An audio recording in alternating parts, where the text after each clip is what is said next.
दोस्तों, जब भी प्राचीन भारत की बात की जाती है तो एजुकेशन सिस्टम का नाम आते ही नालंदा का नाम जरूर आता है, क्योंकि प्राचीन भारत में नालंदा विश्वविद्यालय शिक्षा की सबसे जरूरी और पूरी दुनिया में सबसे फेमस यूनिवर्सिटी थी।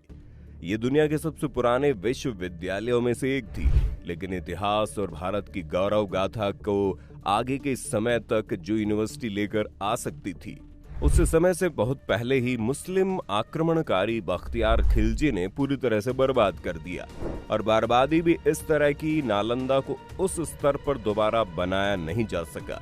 इस वजह से ये सवाल मन में आता है कि आखिर बख्तियार खिलजी ने क्यों इतनी बड़ी यूनिवर्सिटी को बर्बाद कर दिया। तो आइए जानते हैं।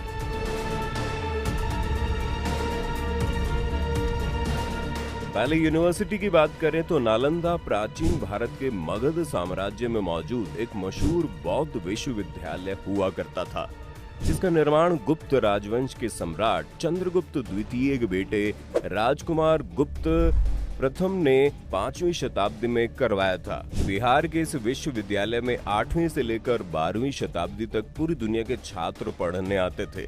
उस समय करीब 10,000 छात्र यहाँ पढ़ते थे।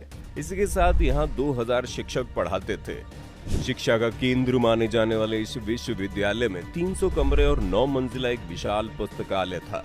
इस पुस्तकालय में 3 लाख से ज्यादा किताबें थी, जहाँ छात्र घंटों अध्ययन करते थे। इसके अलावा नालंदा विश्वविद्यालय खुद में एक कला का बेहतरीन नमूना था।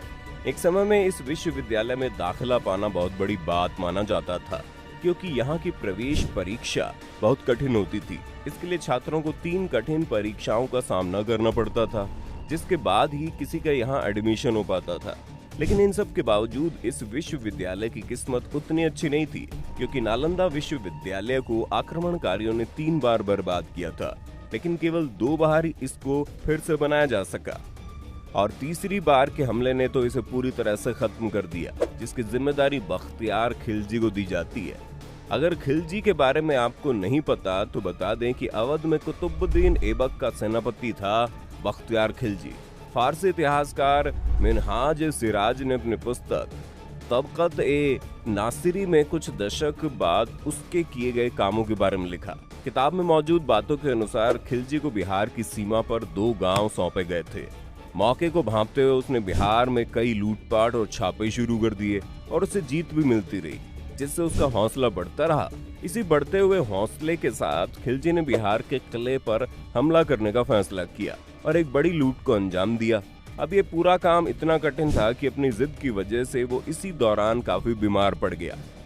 अब यहाँ आपको ये बात पता होनी चाहिए कि ये एक ऐसा मुस्लिम था जिसको हिंदुओं पर बिल्कुल भरोसा नहीं था, इसलिए उसने अपने हकीमों से काफी इलाज करवाया, मगर वो ठीक नहीं हो सका। उसकी तबीयत इतनी खराब हो गई कि वो लगभग मौत के कगार पर पहुंच गया था, जिससे पूरी सेना और उसके लोग परेशान हो गए थे। तब किसी ने उसको डरते डरते एक सलाह दी कि वो नालंदा विश्वविद्यालय के आयुर्वेद विभाग के प्रमुख आचार्य राहुल श्रीभद्र से अपना इलाज करवा कर देखे। लेकिन जैसा कि हमने आपको पहले ही बताया कि उसे हिंदुओं पर बिल्कुल भरोसा नहीं था, इसलिए खिलजी इस इलाज के लिए तैयार नहीं था। उसे अपने हकीमों पर ज्यादा भरोसा था। वो ये मानने को तैयार नहीं था कि भारतीय वैद्य उसके हकीमों से ज्यादा ज्ञान रखते हैं या ज्यादा काबिल हो सकते हैं। लेकिन आखिर में जब हालत और खराब होती चली गई तो उसने अपनी जान बचाने के लिए नालंदा विश्वविद्यालय के आयुर्वेद विभाग के प्रमुख आचार्य राहुल श्रीभद्र को बुलवाना सही समझा। हालांकि जान जाए लेकिन अकड़ न जाए वाली बात यहाँ पर भी आई, क्योंकि बख्तियार खिलजी ने वैद्य राज के सामने एक अजीब सी शर्त रख दी और कहा वो वैद्य की तरफ से दी गई किसी भी तरह की दवाई को नहीं खाएगा, यानी कि वैद्य बिना दवाई के उसे ठीक करे। साथ ही ये शर्त थी कि अगर खिलजी ठीक नहीं होता तो वैद्य राज की हत्या कर दी जाएगी। जिसके बाद वैद्य राज ने सोच समझकर उसकी शर्त मान ली और कुछ दिनों बाद वो खिलजी के पास एक कुरान की किताब लेकर पहुंचे और कहा, आप कुरान के चंद पेज पढ़ लीजिए, आप इसी से ठीक हो जाएंगे।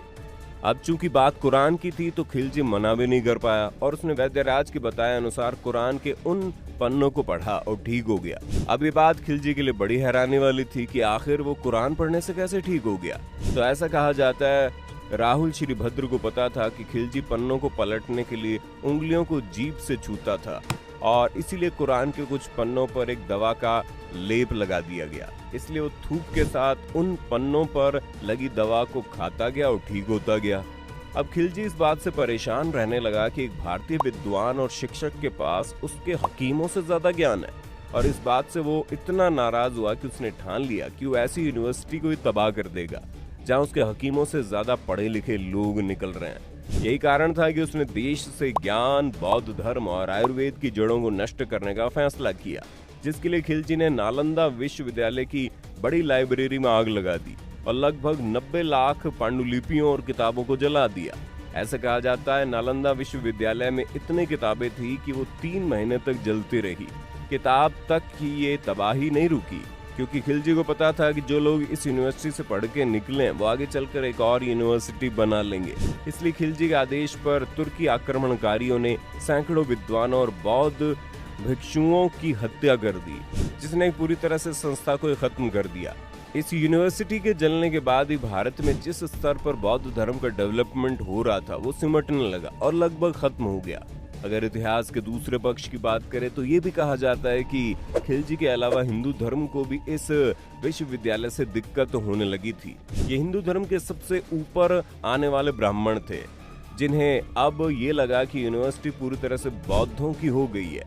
ऐसे में लोग बड़ी संख्या में बौद्ध धर्म मानते जा रहे हैं, तो उन्होंने इस यूनिवर्सिटी को बर्बाद करने की कोशिश की, जो कि आखिर में हुआ भी, क्योंकि यूनिवर्सिटी के जलने के बाद जैसे कि हमने आपको बताया बौद्ध धर्म की वो इंटेंसिटी नहीं बची जिसका फायदा मुस्लिम आक्रांताओं से ज्यादा हिंदुओं को हुआ। तो दोस्तों, आपने देखा किस तरह से एक इंसान के घमंड की वजह से भारत की सबसे बेहतरीन यूनिवर्सिटी बर्बाद हो गई और लोग सिर्फ धर्म के नाम पर लड़ते रहे हैं। इसीलिए बात समझना बेहद जरूरी है कि धर्म की लड़ाई में हमेशा समाज को विकसित करने वाले एसेट्स ही बर्बाद होते हैं। आपकी इस मामले में क्या राय है, हमें कमेंट में बताना। अगर आज की ये वीडियो पसंद आई तो इसे लाइक करने के साथ दोस्तों और रिश्तेदारों में शेयर कर देना। अगर आप ये वीडियो YouTube पर देख रहे हैं तो चैनल को सब्सक्राइब करके बेल आइकन दबा दें, और अगर Facebook पर आप ये वीडियो देख रहे हैं तो Facebook पेज को लाइक जल्दी से करो। फिलहाल के लिए इतना, अभी के लिए हमें दीजिए इजाजत। आपसे मुलाकात होगी अगली वीडियो में। शुक्रिया।